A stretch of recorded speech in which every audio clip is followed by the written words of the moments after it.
আমরা জানি দান করা অত্যন্ত পুণ্যের কাজ। আমাদের যে যার সাধ্যমতো কিছু না কিছু দান অবশ্যই করা উচিত। রাস্তাঘাটে আমাদের সাথে এরকম ঘটে যে কেউ আমাদের কাছে কিছু সাহায্য চাইলে আমরা তাকে কিছু না দিয়েই চলে যাই বা তাদের সাথে দুর্ব্যবহার করি।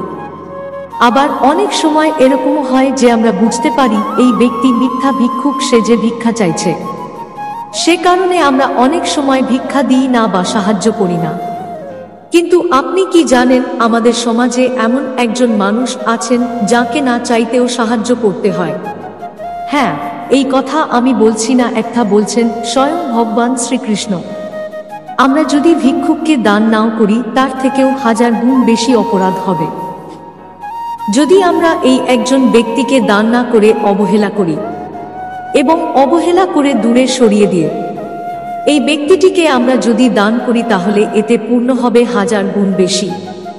কারণ এই দানে স্বয়ং ভগবান শ্রীকৃষ্ণ খুশি হন। নমস্কার দর্শক বন্ধুরা, একলা মানুষ ইউটিউব চ্যানেলে আপনাদের সবাইকে স্বাগতম। ভিডিওটি সম্পূর্ণ দেখবেন, ভগবান তাতেই প্রসন্ন হবেন। ভিডিওটি ভালো লাগলে লাইক, শেয়ার ও কমেন্ট করবেন। ভগবানের আশীর্বাদ পাবার জন্য সাবস্ক্রাইব করতে ভুলবেন না যেন। তাহলে চলুন জেনে নেওয়া যাক কে সেই ব্যক্তি যাকে অবশ্যই আমাদের দান করা উচিত। সাহায্য করা উচিত, কখনো অবহেলা করে দূরে সরিয়ে দেওয়া উচিত নয়। শাস্ত্রে বলা হয়েছে দানের ফল পরকালে বর্তায়। অর্থাৎ আপনি এখন দান করবেন, সেটা আপনি পরকালে গিয়ে তার ফল পাবেন। আমরা অনেক সময় ভিক্ষুককে দেখা মাত্রই দান করে থাকি। কিছু ক্ষেত্রে ভিক্ষুকদের পিছনে কাজ করে থাকে এক প্রতারক চক্র, তখন সেই দান নিষ্ফল হয়। আমরা অনেক সময় পথের ধারে, রাস্তার আশেপাশে নোংরা পোশাক পরা এমন কিছু মানুষকে দেখতে পাই যারা নিজের ভালো মন্দ নিজেরাই বোঝে না, যারা খিদে পেলে নোংরা আবর্জনা হাত দিয়ে খাবার খোঁজে। তাদেরকে আমরা মানসিক ভারসাম্যহীন বলে চিনি, আবার অনেকে পাগল বলে ডাকে। কিন্তু আপনারা কি জানেন এদের সেবা করলে আপনাদের জীবন থেকে দূর হতে পারে রাহু, কেতু ও শনি দেবের অশুভ প্রভাব। আপনি পেতে পারেন দেব দেবীর আশীর্বাদ। মানসিক ভারসাম্যহীন মানুষদের মন খুবই পবিত্র হয়, তাই এদের দান করলে আত্মকল্যাণ হয়। তাই আমাদের প্রত্যেকেরই উচিত মানসিক ভারসাম্যহীন কোনো মানুষকে দেখলে তাদেরকে সাহায্য করা। এতে শনি দেবের বক্র দৃষ্টির হাত থেকে মুক্তি মেলে। শনিবার দিনটিকে শনিদেবকে উৎসর্গ করা হয়। শনিদেবের কৃপায় যে কোনো কাজ গতি পায়। শনিদেবের কৃপা থাকলে প্রতিটি কাজে সাফল্য পাওয়া যায়। অন্যদিকে শনি যদি অশুভ অবস্থানে থাকে তাহলে আমাদের অনেক সমস্যার সম্মুখীন হতে হয়। কর্মে সে ব্যক্তি কখনো সাফল্য পায় না। জ্যোতিষশাস্ত্র অনুসারে শনিবার দিন অন্যান্য উপাচার পালন করার পাশাপাশি শনিদেবকে তুষ্ট করার জন্য প্রতি শনিবার এই দুটি কাজ অবশ্যই করুন, তাহলে শনিদেবের রোষ থেকে রক্ষা পাবেন।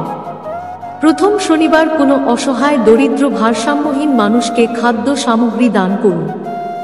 এর ফলে শনিদেবের আশীর্বাদ লাভ হয়। শনিবার কোনো অভাবী, ভারসাম্যহীন মানুষকে বা কোনো ভিক্ষুককে কালো কাপড়, কালো কম্বল বা কোনো কালো জিনিস দান করলে এতে শনিদেব রুষ্ট হন। শনিদেব সর্বদা তাদের ওপর প্রসন্ন থাকেন যারা এমন মানুষের সেবা করে।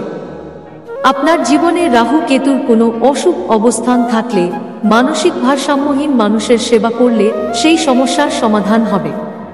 চন্দ্রজনিত দোষও কেটে যাবে।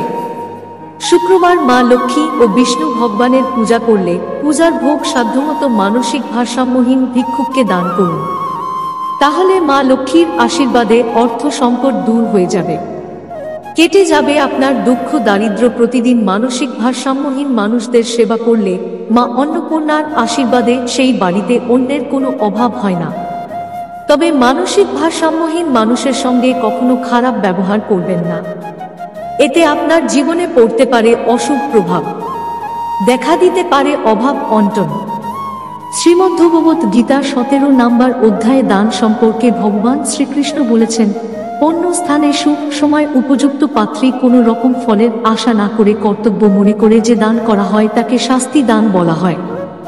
অনিচ্ছা সত্ত্বে ফল লাভের উদ্দেশ্যে দান করা হয় তাকে রাজসিক দান বলা হয় এবং সৎকার রহিত তিরস্কার পূর্ব ও সূচি স্থানে অসময়ে কুপাত্রে দান করা হয় তাকে তামসিক দান বলে। এই 3 ধরনের দানের মধ্যে সাত্ত্বিক দান সব থেকে ভালো। এমন দানই মানুষ খুব সহজেই মৃত্যুর পরে বৈতরণী নদী পার হয়ে যায়। তাই মানসিক ভারসাম্যহীন মানুষকে যে ভোজন করায় তার পাপ নষ্ট হয়। এছাড়াও দান সম্পর্কে বলা হয়েছে পাথরও সোনাতে যার সম্যক জ্ঞান, যিনি মানসিকভাবে দুর্বল, যার শোক নেই, নিন্দা প্রশংসায় যিনি উপেক্ষা প্রদর্শন করেন, উদাসীনের মতো যিনি প্রিয় অপ্রিয় জিনিসের পরিত্যাগ করেন, সেই মানুষকে দান করা গৃহস্থের একান্ত কর্তব্য। দান প্রসঙ্গে এই শ্লোকে মানসিকভাবে দুর্বল মানুষদের সেবা করার কথা বলা হয়েছে। ভগবত পুরাণে বলা হয়েছে যে এই কর্মের ফল স্বয়ং ভগবান শ্রীকৃষ্ণ দেন। আমাদের শাস্ত্রে যেমন গোমাতার সেবা করার কথা বলা হয়েছে, তেমনি অন্যান্য পশু পাখিদের সেবা করার কথাও বর্ণিত হয়েছে।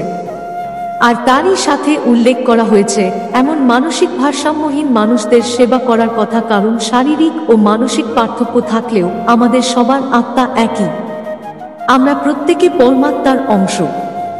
কিন্তু আমরা যদি এমন মানসিক ভারসাম্যহীন মানুষদের অবহেলা করি কিংবা দূরে সরিয়ে দিই, তাহলে এই কর্মফল আমাদের ভোগ করতেই হবে। তাই ভগবান শ্রীকৃষ্ণের নাম নিয়ে নিজেদের সাধ্যমতো সেবা করুন। মানসিক ভারসাম্যহীন মানুষদের খাওয়া দাওয়া সম্পর্কে কোনো জ্ঞান থাকে না। কারোর কাছে ভিক্ষা চাইতে গেলে মানুষ পাগল বলে তাড়িয়ে দেয়। তাই এদের খাওয়ালে সব থেকে বেশি পুণ্য হয়। দান করার আগে এটা ভাববেন না যে একে দান করে আমরা কি লাভ পেলাম। সেই জন্য শ্রীকৃষ্ণ বলেছেন, কাউকে দান করলে তা যেন নিঃস্বার্থ ভাবনার সাথে করা হয়। এবার শ্রীকৃষ্ণের কিছু অনুপ্রেরণামূলক উক্তি শুনে নেওয়া যাক। যে বৃক্ষ তিক্তফল দান করে সে বৃক্ষকে উৎপাটন করে মধুর ফল প্রদানকারী বৃক্ষকে রোপণ করতে হয়। ওই বৃক্ষকেই অধিক খাদ্য গ্রহণ করিয়ে বা শাখা প্রশাখাকে কাটছাট করলে মধুর ফল পাওয়া যায় না। ভবিষ্যৎকে শুদ্ধ করার জন্য এই অশুদ্ধ বর্তমানকে ধ্বংস করা অনিবার্য। ভবিষ্যতের উদীয়মান সূর্যের প্রথম কিরণকে দেখো, যা সবার জন্য প্রতীক্ষা করছে।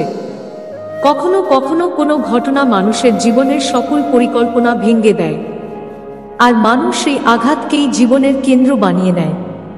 কিন্তু ভবিষ্যৎ কি মানুষের পরিকল্পনার আধারে নির্মিত হয় না। যেভাবে কোনো উঁচু পর্বতে যে ব্যক্তি সর্বপ্রথম চড়ে সেই পর্বতের পাদদেশে বসে সে যা পরিকল্পনা করে, সেই পরিকল্পনাই কি তাকে পর্বতের শিখরে পৌঁছে দিতে পারে?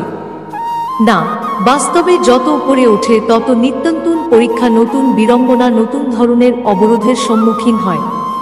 প্রত্যেক পদে তার পরবর্তী পদক্ষেপ ঠিক করতে হয়। প্রত্যেক পদে তাকে পরিকল্পনা বদলাতে হয়।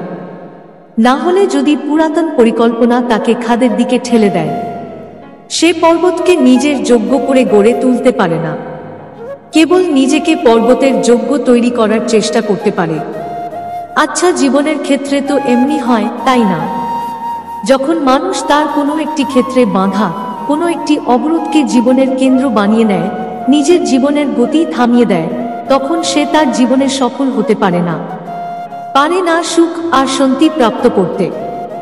অর্থাৎ জীবনকে নিজের যোগ্য করে তোলার বদলে স্বয়ং নিজেকে জীবনের যোগ্য গড়ে তোলাই কি সাফল্য আর সুখের একমাত্র মার্গ নয়? আপনি স্বয়ং বিচার করুন। আপনাকে অসংখ্য ধন্যবাদ আপনার মূল্যবান সময়টুকু আমাদের দেওয়ার জন্য। তাহলে বন্ধুরা, আজকের ভিডিও এখানেই শেষ করছি। ভালো লেগে থাকলে অবশ্যই লাইক, শেয়ার ও কমেন্ট করবেন। ভালো থাকুন, সুস্থ থাকুন, পরিবারের সকলকে ভালো রাখার চেষ্টা করুন। ভগবান আপনার জীবন মঙ্গলময় করে দেবেন। জয় শ্রী রাধা কৃষ্ণের জয়। ধন্যবাদ।